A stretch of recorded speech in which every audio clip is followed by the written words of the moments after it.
সবার কাছে একটা অনুরোধ, সারা বাংলাদেশে যারা গ্রাম অঞ্চলে যাদের বোর্ডিং করার জন্য কুয়া খুদেন এবং পানি রাখার জন্য কুয়া খুদে রাখেন, কুয়ারি সবাই সেভে রাখবেন। হ্যাঁ, কুয়া খুদেন, আপনার দরকার আছে আপনি কুয়া খুদেন, কিন্তু 2 বছরের সাজ্জিদ আমাদের মেঝে থেকে চলে গেল।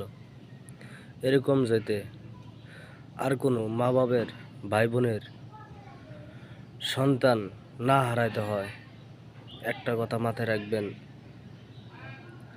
যে জিনিস চলে যা সেটা ফিরে আসে না। তাই বলছি সবাই সাবধান হয়ে যান। যদি কুয়ার প্রয়োজন পড়ে কুয়া খুদেন, কিন্তু কুয়ার উপরে ডালাই দিয়ে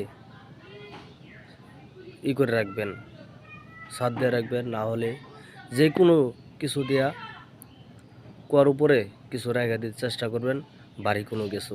যাতে 2-5 বছর 10 বছর 2-5 বছর 6 বছর ছেলে ওই কুয়ার ঢাকনাটা না গাইতে পারে, এরকম ভারী কিছু জিনিস দিয়ে কুয়ার আর একটা ঢাকনা বানিয়ে রাখবেন সবাই। আর যথেষ্ট পরিমাণ ভিডিওটা শেয়ার করবেন, ছোট্ট পেজটা ফলো দিয়ে পাশে থাকবেন। আপনাদের মতামত ভিডিও কেমন হয় কমেন্টে সবাই জানাবেন। ভালো থাকবেন, ধন্যবাদ।